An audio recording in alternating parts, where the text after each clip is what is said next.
All right, hello wine drinking people. Time for more of what I've had to drink yesterday, and this has become an annual event here at the Wine Watch, our co-brand super Italian tasting with some of the iconic brands that this importer has in this country. And these are some of the top names in the Italian wine industry today. So my pleasure to put this event on. And let me tell you, it is nice to give our wine drinking people a little perspective on how these wines age. These guys always show at least 3 vintages of each wine, showing a nice range of what happens to the wine as it gets older. Like with our first wine, the Tenuta Sette Nardi, which this is a very important family in Montalcino. They've been in business since the 50s. And, you know, the 2000 Mauna Chiara, wow. I mean, you put the 2000, the 04, and the 06 on the table, our first flight, and I thought they poured them in the wrong direction. The 06 the 2000 rather had a darker color than the 06. Absolutely stunning. And this wine was a real crowd pleaser. This was, I think, by far the best wine on the table, according to the critics today, which is our group of people. Still had a lovely bouquet of wild strawberry fruit here, dried mushroom and herbs on the nose. Still quite youthful and fresh. Some nice floral notes. Really lovely complexity. This wine drinking beautifully, very smooth and polished here with some lovely juicy fruit. And some nice tannins here, but really nice balance and freshness. That dried meat and floral note and herbs showing all the way to the finish, but the 2000 drinking magnificently. The 2004 still a bit tightly wound, a lot more of that classic tar and black spice, really old school Brunello, some tart red berry fruits, even more pronounced on the second day. This wine needed a little time to open up. Very tightly wound, as was the 2006, but the 6 had a little bit more fruit showing immediately, that lovely rich red cherry fruit, wild strawberry, some meaty notes there as well, black spices and tar in this wine. A really well-built wine on the tongue with big tannins, but a solid core of fruit here as well. Lovely balance.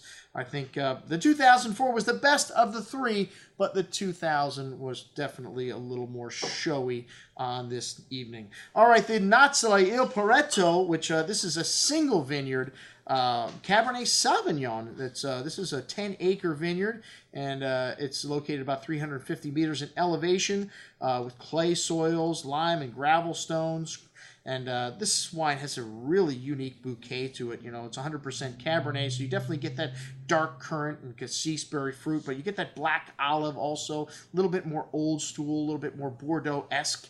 But you get that Tuscan terroir in this wine also.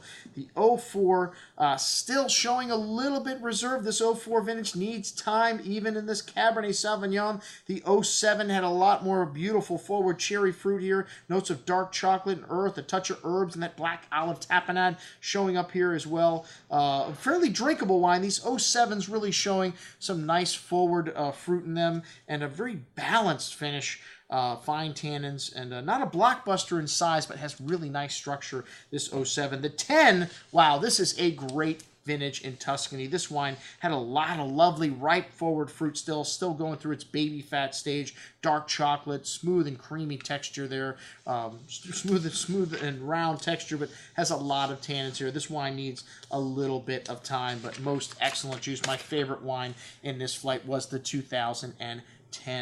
All right, the Tenuta Sette Ponti Areno flight up next, all the way back to 2003, which was a very hot year. And the blend has changed a little bit on this wine. It was Merlot, Cabernet, and Sangiovese. The first 2 vintages we had, 03 and 05, and then the 11 was Merlot, Cabernet, and Petit Verdot. The 03 showed that lovely, charming nature of this vintage, and really forward and seductive. Some lovely dark cherry and currant berry fruit, espresso, dark earth notes, some dried mushroom-like notes showing up. Smooth and round on the palate, though. This wine showing very nicely, very drinkable at the moment, but still really well built. You could age this wine a little longer. The 05 showing also very forward, a smooth and drinkable wine, ripe brown tannins, but a little bit of a chalky dry note at the end, maybe just not quite as complex as the other 2 wines. The 11 also showing very forward, very fruity right now, showing a lot of that primary fruit and a nice amount of toasty oak spice here as well. well, and some tobacco there as well. Needs a little bit of time here, but already showing rather nice on the second day. Very approachable, excellent juice. The 2003 was the favorite in this flight, though, among the group, and then the Michele Chiarlo Cerrecchio Barolo. We went back to 2005, and we showed the 2006 and the 2009 in this wine. And 2005 and 9, to me, have got similar characteristics.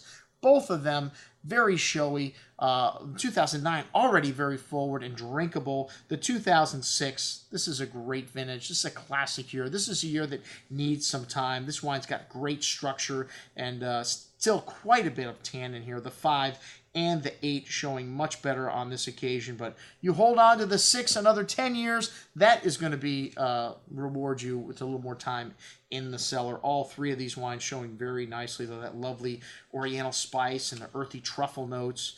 And like I said, the 06 just seemed to have a lot more to it here. The Tenuta Seguia Sassicaia flight up next. And hey, you know, it's nice to have someone that wanted to give you more and show the 1999 Sassicaia with these relatively young vintages. You know, this is a wine that'll last 20, 30 years or more. It's 85% Cabernet, 15% Cabernet Franc. That pretty much doesn't change from year to year.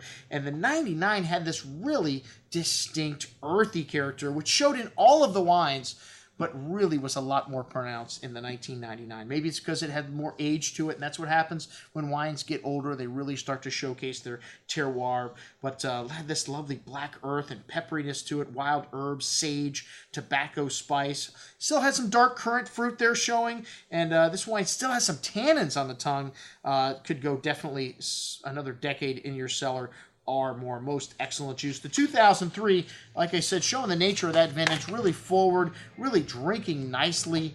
You know, had that earthy component to it, but maybe not quite as strong as the 99. The 07, also a more forward and drinkable vintage, and this wine already really lovely balance, really nice forward nature to the wine. Some nice stuffing here, though. It would last another decade easily. And then the 10, which to me, the wine of the night, it was the best wine of all of the flights. This wine had a lovely, pretty bouquet of violet and currant berry fruit, an array of dark earth spices, and on the second day, just really incredible nuance to the nose and softening up a little bit, but these 10s are going to need time. It is a classic year, very well endowed here on the finish. Needs a decade or more at least to come together. Killer juice. If you love Sassicaia, you want to have some of this 2010 in your cellar. And then the Masi Mazzano. This is a single vineyard Amarone from the world's largest producer of this style of wine.